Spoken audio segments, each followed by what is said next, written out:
What's up, boys? So for anyone who hasn't noticed already, I'm actually in a new apartment for the first time ever, guys. I just moved over the weekend and I'm finally ready to start making some videos again. And I figure what better way to get back into it than making one of my staple series, which is talking about really my journey as a Twitch streamer and a YouTuber, and how many views I got, how much money I made, and overall what I learned in my 13th month on stream. So sit back, relax, guys, and enjoy. Also, I've been working on making the lighting a little better. So I've got a key light back here, a big light over here, and one over here. So hopefully that makes the videos look a little bit better for you guys. I know that's something I've wanted to improve. So let me know what you guys think about that as well. And if you enjoyed the video, like and subscribe. Let's get started. So first up, as always, we're going to be going over my Twitch stats and really just my thoughts in general about all of my stats for my 13th month on Twitch as a streamer, May 2020. So right off the bat, just to get the general stats out of the way, this month I averaged around 18 viewers, which is a little down from where I was the previous month. Because of that, the live views were also down from around 7,000. My followers, last month I got around 300. This month I got around 240. Subscriptions also a little bit down. That I expected though, because last month was my birthday month. And then overall revenue, also slightly down, only picking it up around 134. But overall, I wanted to talk with you guys about why I think all of these stats across the board went down a little bit, what I can do better, and just my general thoughts. So on the idea of average viewership, a lot of the reason that I did have an issue with average viewership this month was one problem was that Twitch was actually being glitchy. As you can see on multiple days this month, it recorded my average viewers at 0, even though it was much higher than that. So obviously that affects the stats. But an even bigger portion in basically my lowering viewer count for this month, and really for the past previous months, is I've moved away from being strictly a Fortnite streamer that's playing the same game every day, and I've really started to branch out and play a variety of games. For example, this month, a large majority of these streams were actually a single-player Skyrim playthrough, which obviously is a lot different for my community, something they're not used to, and in large portion is the reason why I've lost a lot of my average viewers stream by stream, especially when you look at the fact that I'm also playing other games while doing this, like Valorant, Fortnite, Doom, and a bunch of varieties of games that really don't lend themselves to maybe growing your community as fast as, say, strictly playing Fortnite would. Overall, though, I'm pretty happy that we were able to maintain a decent average viewership regardless of what I'm doing. And in the future, I'm trying to figure out ways that I can maybe play games that I want to play, like, say, Skyrim, while also growing the community at the same rate that I've been able to while doing games like Fortnite. In terms of live viewers and followers, these stats, I don't think they mean very much here, just because as the average viewership is a little bit down, you would expect live views and followers to be a little bit down, but I still have a very good ratio. For the amount of viewers I have, I actually do get quite a few followers per stream, which has continued regardless of the game I'm playing, which is good to see. And yeah, hopefully I can keep that up in the future. Finally, too, for subscriptions and revenue, I've harped on this before, but especially early on in your Twitch career, as you are a smaller streamer, someone between 10 to 40 viewers, I don't think revenue should be a main factor for you, but it's nice to see that I was still able, even on a smaller month, to pull in around $150 throughout the month, which will definitely be enough for me to pay my editor for editing YouTube videos and things like that. And it's good to see that even when I am doing variety, I'm able to keep that income up just to support my YouTube. But besides that, overall, I think a lot of the reason that we came down this month, like I said, is the fact that we moved to variety, that a lot of people are getting busy. Also, there's a lot going on in the world with curfews, stress, quarantine. So obviously there's a bunch of factors, but I think it really just comes down to the fact that I'm doing variety, and a lot of the reasons that people came out to see me originally have changed a little bit, right? Because, you know, maybe some people only wanted to watch Fortnite. And now that I'm not doing that, it changes quite a bit. Still though, my Sunday streams where I am playing Fortnite and playing with viewers, those continue to be quite large. So as you can see on May 3rd, I actually averaged 34 viewers. On May 10th, I had 30. So one thing I've learned doing this for a while now is I used to think that Basically, your ability as a streamer was the main way you could attract viewers. So if you were being funny, if you were being charismatic, I used to think that was the main way, but what I've learned over these past couple months, as my viewership has dropped and before my viewership was growing, is for a lot of people, and this goes for big streamers, small streamers, medium-sized, the best way to get viewers and to grow is to do things that, you know, inspire people to come in, whether that's giveaways, things like that. But at some point, you want to move on to something you want to do more, right? Because while that does help you get viewers in the short term, growing a large viewer base over the long term actually takes a personality, a community that grows.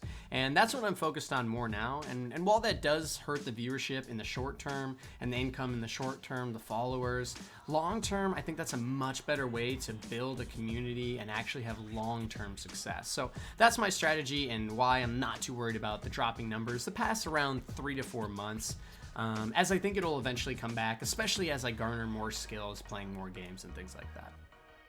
And next up, guys, we have something that I started my last month in my series, and that's looking at my YouTube analytics as well.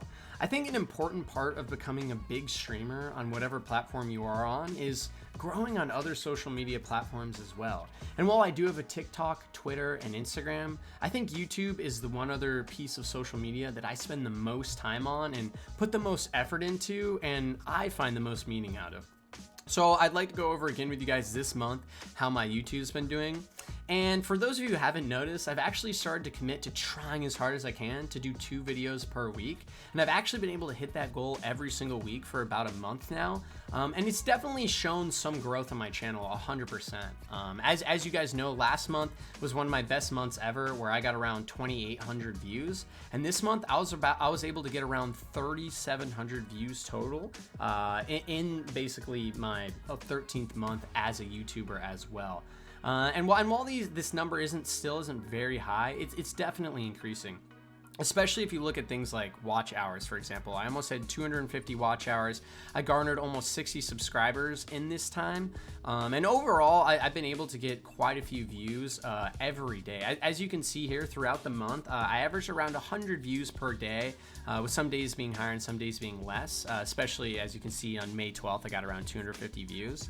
And overall, one thing I've come to realize really is a lot of my best performing videos are actually videos that are about news and not necessarily personal goals. One thing I set up this channel when I started setting up this channel is I wanted to make a lot of series about my personal growth as a streamer and as a YouTuber, and kind of give you guys that are on your journeys as well kind of, you know, some cool hope or also just some cool facts about my journey.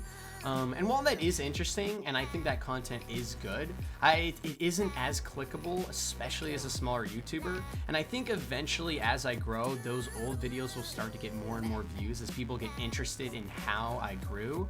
But for now, my videos that are performing best are things like best games coming to Summer Games Fest, Bethesda is in trouble, and news-like videos that I produced recently that have garnered hundreds and hundreds of views, which is quite good for a YouTuber of my size. Besides that, some of my best performing videos are still some of my very old ones that the YouTube algorithm has just hit and is continuing to promote across the site. So how much a new Twitch streamer makes. When I first made that video, it didn't do very well at all, but 6 months later, it started picking up, and ever since then, that's been like my top performing video, I think, every month for the past like 4 months. But yeah, I've been producing a lot of different content, trying different things. I made how much money I made my first year on Twitch, which is much better than this video in basically every single way, but it doesn't have the views, whether that's because people aren't as interested in a yearly breakdown as opposed to a 3-month one, it's hard to say, or if the YouTube algorithm hasn't just picked it up yet. Regardless, that one did fairly well. I did donating to my Twitch viewers, kind of like a Mr. Beast like video. I wanted to see how that did. It did all right. Some more videos like System Shock 3 news. This video is actually around 300 views now, so that has started to take off. Once again, showing that news videos as a smaller YouTuber seem to be very helpful. Basically helpful videos that are insightful as opposed to kind of just your personal journey seem to do better. But overall, we're doing pretty good. We have around 630 subscribers now, which is quite good. Honestly, we're well on our way to 1,000. We're keeping up the momentum. And yeah, I think May was a solid month. We did quite good. We're doing a lot better in terms of growth. We had about a 33% growth over last month, which is really, really good to see. And if we can keep up the momentum, that would be awesome. It's for me, the main issue with YouTube is creating content that I'm actually interested in, as opposed to content that is clickable. For example, I know I can make a lot of these types of videos, the Summer Games Fest ones, and get a lot of views, but that's not necessarily what I want to do every time, right? This video was something I was very passionate about and interested in, but not so much other things, right? And I'm still trying to focus on creating content that I genuinely like and am interested in. You guys will see in this next upcoming video. It's pretty interesting. And I'm trying not too much to focus on views, as I think the quality of the content will speak for itself in time. And that's where my main focus is, and hopefully we'll continue to grow that way. But yeah, guys, those are my thoughts on my 13th month on stream. We've been having a little bit of a treading downhill path for the last couple of months now, but I've got to have grown to accept it, especially considering how we've become more of a variety streamer, and I've been trying out a lot of new things on different social media platforms. And honestly, I think I've learned a lot in the past few months. I think this month specifically, I've been able to grow my YouTube quite a bit, and I've seen what has worked and what doesn't. And I've also improved my editing style quite a bit in certain sections, as you saw at the start of this video. And honestly, I feel like we're still just on the grind. Even a year in, this just goes to show how much of a grind this can be. But at any moment, that could be your time. I could have one YouTube video that blows up, one Twitch stream that blows up, one Twitter post. That's really all it takes, and hopefully this video kind of helps you guys understand that really until then, it's gonna be a grind. You're gonna produce good content, and sometimes it won't get watched. You're gonna have good streams, and sometimes there won't be people there. Just stay on track, stay positive, and one day you will figure it out, guys. So thank you very much. My name is Frank Garcia, and this is Frankly Gaming. I'll see you next time.